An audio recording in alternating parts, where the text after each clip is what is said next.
sister. Hello, and welcome again to another episode of the Culture Hour with your two favorite hosts, Shelly Smith from Premier Rapport and Elizabeth Feliz from Virginia Premier. We are so excited to be back in front of you guys today, and we're going to talk about a topic that never gets old talking about, and it's change management. And remember, the purpose of the Culture Hour is to talk about things that are in business, not just human resources, but in business that are impacting our lives. Obviously, it's called the Culture Hour, so the workplace culture, and just the impact from a personal and a professional standpoint. So again, today's topic is change management. And Elizabeth and I were talking earlier that change management, even if your organization isn't going through a change, officially a change, the reality is national events that happen on a continual basis, especially a lot lately, and the technology whirlwind and just everything is fast. Even if your company isn't officially making any changes, you still feel the impact of change. So Elizabeth, why don't you kick us off and talk about why you wanted to talk about this? Well, I think that first of all, if your company is not constantly changing, that's an issue, right? Yeah, because you should be. Right, exactly. You're not keeping up. You're not keeping up, and if you don't change and you don't evolve, and you don't try to lead the market or stay ahead of the market, you're going to become irrelevant, right? And I think that this is actually very relevant to HR professionals across the globe, really, because change impacts people. People don't like change. There's a very small population of us that we thrive under a constantly changing environment. I'm one of them. I get bored very easily. You too. Me Yeah, too. exactly. Which is why you and I, girl. But that doesn't mean that we don't get stressed over it and we don't complain about it. But yeah, secretly we're like, bring it on. Exactly. People like you and I, we thrive in a constant state of flux because that's what keeps us engaged. That's what keeps the mind fresh, at least for me, right? That's what keeps me constantly thinking and innovating and coming up with new ideas and new ways of skinning that proverbial cat, right?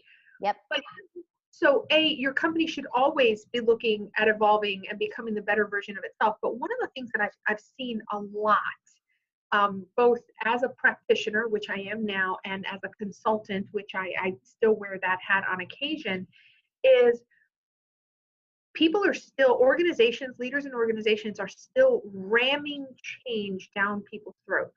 And it's like, oh, we're going to change whether you like it or not. We're going to do X, Y, and Z now.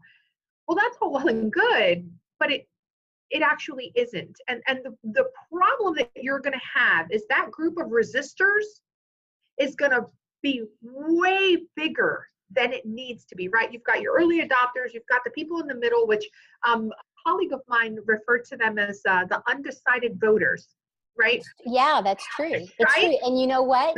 The bigger, and you're probably going there, but the naysayers and the late adopters are the ones that's easier to grab in the people in the middle, the undecided voters. Exactly. Those are the folks that you could just very easily go like this and they tip over into the yay, I'm in circle, right? Mm-hmm. But what happens when you don't prepare for the change and you don't use a comprehensive change management strategy, approach, action plan, tactics, intentionally, that group of resistors quadruples in size.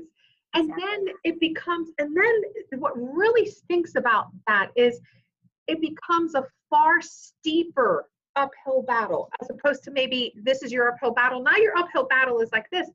And I'm struggling with trying to understand, why do we keep doing this? This is not new news. It's not, and for those folks that are watching, saying, in my internet environment, have I been in an environment? The ones that are the we, us, them, the ones that say, well, before, or in the past, or we used to. That is a clear line that change did not occur, to your absolute point. Didn't occur effectively. because it's still how we used to do it. My old boss was, and what we used to say, and da da da da da. That's when you know that you're right. The change has gone awry. And to your point, if we don't build in the buy-in and the why, and be transparent about why we're changing and why we need to change, well, then you're going to look up, and you're not only going to become irrelevant, you're going to be a blockbuster. You're not going to be here. Pretty much. So either going to be out of a job, or the company can obviously implode. So I don't know why. I think people think that it's easier. I think leaders, not scratch that. I think managers, because they're not leaders if they're doing what they're supposed to do. I think they think that from a hierarchical standpoint, that they just can say, well, we're going to do it. It's not up for discussion. And a few years ago, people were in such fear of, I can't find another job, that you shut your lip, you bit it and you went on. Well, now, from an economic standpoint and unemployment, those doors are kind of starting to open up a little bit again, and people are finding their voices again. And so you are going to have a rebellion. And through all of that, to your point, the culture ends up changing dramatically. And then when you have new blood, either employee line level, or new executives come in, you're right. It's like this steep, it's like you're trying to now climb Mount Everest instead of Mount Trashmore. Yeah. Yeah. So I think there's definitely missed opportunities. I think that, if I could say to our viewers and our listeners, when change is happening, and let's be clear, change is always happening, right? Mm-hmm. Mm-hmm. Number one, this is one of those times where I think it's really important that you do slap a label on it. This is a change event. Yes. It's happening, it's coming. Let's plan for it. And there are so many books out. So you know me, I'm a geek. I love to read. There's so many books and so many articles out in the market, and there's so many models. My personal favorite is the ProSci model, PROSCI. But there's so many things that you can do. But if I could give our viewers and our listeners just one really critical piece of advice during times of change, knowledge hoarding is the single worst thing. The single worst thing that you can do. You are basically issuing a death sentence to your initiative, to your strategic plan, to your whatever. If you think that less is more, it is quite the opposite. Well, people, the hidden agendas, the fear of the unknown instead of the transparency piece. Yeah, and I also think it's important that we say to folks that if all of a sudden you're going, oh my gosh, we're doing that now, it's as long as you stop and recognize it, you can still put the brakes on it, go back, and like Elizabeth just said, go back and just own it and go, you know what? We've been going about this all wrong for the last 3 months. We can't undo it, but let's just stop in our tracks and talk about where we are, where we're going, why we need to go there, and how we're going to get there intentionally. And Elizabeth, one of the things that I know that you always do, you're saying your do match, is involve the team.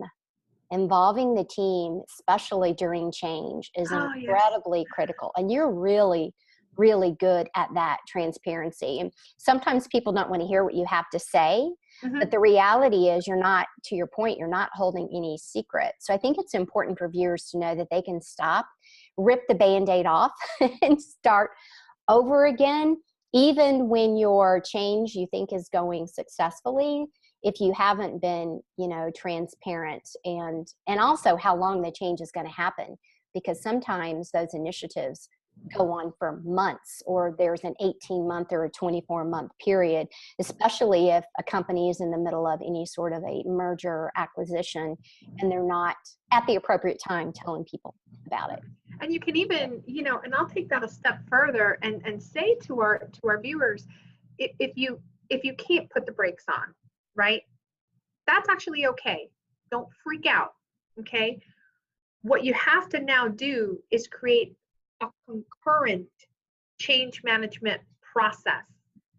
And it's basically like just throw change management onto the wave. Because in my company, we are growing exponentially. exponentially. There is no better time than the present to be a part of this organization. I can tell you that right now. And we hadn't been using any kind of a change management model. Well, guess what? We can't put the brakes on what we're doing. People's lives depend on our ability to deliver access to safe and quality health care. Okay. But you know what we're doing? Communicate. Like our communications campaigns are monthly, weekly, daily, in small, edible chunks, right? They're and very we when we look at a communication piece that comes in, we're like, ooh, this is written for like a PhD level, and we create we simplify it, we break it down. We created a communication strategy that uses the old sales funnel approach. And I get it. There are HR people out there probably watching us going, well, it must be nice to have your own communications team. Well, first of all, I don't have a team. I have one person that helps with communication. And you don't have to have a team. You can, first of all, you need to know as the leader that strategic communication is important, number one. And if you believe it's important, you're going to do it and own it. But number two, who says that you can't pull together a task force from each of the critical areas to talk about? I was actually at a group that was doing a leadership forum last week, and somebody in the room, I was talking about behaviors, of course, but somebody in the room said, at what point, to this very point, about change do you communicate? And I said, well, let's back up a minute. First of all, communication's king and queen, right? It can either make you or break you in an absolute heartbeat and bite you in the butt, or push you forward. But I said, every time you're going to communicate something, and the deeper question was, how do you know when and how? And I was like, well, what does a reporter do? They use all of the who, when, how, what, asking yourself that. So, this is important. Who needs to know now? When do they need to know? How do they need to know? And when do we follow back up and then keep adding on? So you were talking about call to action. Exactly. And the milestone to know, is it working? Is it not? Exactly. Do we need to tell them more? Do we need to simplify it? Yeah, absolutely. I did a strategic communication thing for a large company that was going through a transition of contractors to employees. And I really didn't know the employer at the time. Well, I put together this, like you said, this high level employee announcement piece, email string. And there was probably 20 emails to the strategic thing. And I had it all laid out, and they got it, and they were like, we're really relational and sending out emails and doing small group. And I was like, you know what? That's cool. Didn't realize that. So we literally took what we had, simplified it from words, and then we rolled into conference calls, webinars, roundtable discussions, town hall meetings. So we used the same thing. It wasn't like video messages. Exactly. Like you said, little consumable bites. So yeah, when I said earlier, put the brakes on it, I like how you said it better. It's add it to the wave. You're right. But if you can, and I don't want to lose the importance of, if you can hit the pause button, do it, because that'll pause to catch up. Yes, if you can, right? I think that, I always say there's more than one way to skin a cat, right? If you can put the brakes on it, if you can hit that pause button, hit the pause button. But if you can't, there's nothing that says that you can't literally dive headfirst into a change management strategy. And it begins with creating the awareness, right? Creating a desire for the change, always sharing with people what's in it for them. There is always something in it for everyone. Sometimes that something is staring you right in the face. Other times you got to go look for it. You got to go search for it. You got to turn over a multitude of rocks to find it.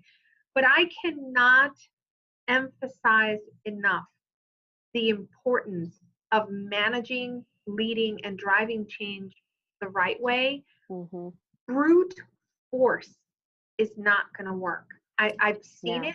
It shuts people down. It makes them more scared. And then that's when they take that call from the recruiter, or they start looking at the ads or whatever on Indeed. And They read those comments on Glassdoor, and you're right. It's got to be clear intentions. It's got to have measurements around it, like you said, specific call to actions. Send it to them in different ways. Collaborate, involve your team, and have the accountability piece that absolutely goes along with it. And yeah, I don't think that we look at change management in our day-to-day lives, but the reality is, you're right. We should. It should be an automatic day-to-day flow. And if you don't know what you should communicate or how, then all you have to do is put yourselves in that shoe of that employee, of that role. And if you can't, you better go find somebody who can, to look at your email or your cute little message you're going to do, and to make sure that it's applicable, because if not, you can do more damage. And I know people are probably reading this going, hello, Captain Obvious. Look, I get it, folks, right? Why don't people do it then if it's Captain Obvious? Thank you. And that's exactly why you took the words right out of my mouth. I wouldn't have brought this up today if I didn't keep seeing all around me, again, in organizations that I've worked for, organizations that I've done consulting with, colleagues that I'm talking to, right? Messages that I'm exchanging on LinkedIn with people. It's still not happening. And if it is happening, it's choppy, it's inconsistent, it's not involving the right people. Change isn't driven from the top. You can't push change down on people. It has to start in the middle, and it has to explode outward. Oh, you can try to push it down, but I just don't think it's going to be ugly. It's going to be, there you go. It's going to be ugly. It's going to be ugly. The outcomes aren't the same. I like happy outcomes. So do I. I do. Yeah, absolutely. So that's it. Okay. Communicate, create that awareness, create the desire for people. It's okay if you're halfway through it. And if change is coming and you don't know what you're doing, there's this really cool thing called Google. I'm just saying. I'm just saying. You can look it up. You could phone a friend too. Yeah. Phone a friend. You can admit that you're stressed out. Phone a friend. But always ask yourself, if you didn't know what was going on, what would you want to know? And that can often help people, because nobody likes a hidden agenda. I do not like that. I agree. I like that. What would I want to know? Exactly. Yeah. I like that. I don't know. So what? Hopefully this was helpful to some folks, at least giving you a little bit of some bumper guards on some things that you can do. You don't need a team of 8. You don't need to be a vice president. You can be the single voice of reason that drafts a communication and sends it to the right person and says, hey, I thought this might be necessary. What do you think? Right? Yep. You can be the hero is what I'm trying to say here, if you just own it. And this is applicable a team of 2 or a team of 10,000. You still have to do it. So. Absolutely. All right. Well, Elizabeth and I are so excited to be adding guests to the Culture Hour and to see the viewership going up and the questions coming in and the comments. So, keep them coming. Folks, if you've got a great boss, a great CEO, somebody who was a phenomenal, startup that you worked with at some point, that you still work with, that might have a great story, a great perspective on a company culture, we're always going to be open. I put some posts on Facebook and LinkedIn yesterday and got some really great folks. So I look forward to us interviewing them in the future. But hey, we're here for you guys. So whatever you want us to talk about, somebody you want us to talk to, all you got to do is ask, because we are the uncut version of what's happening in the world, and we will ask those questions. Absolutely. So, all right. Until next time, I'm Shelley Smith, the owner of Premier Rapport, and Elizabeth Feliz, VP of HROD at Virginia Premier. All right. Have a great day. Remember, culture matters because people matter.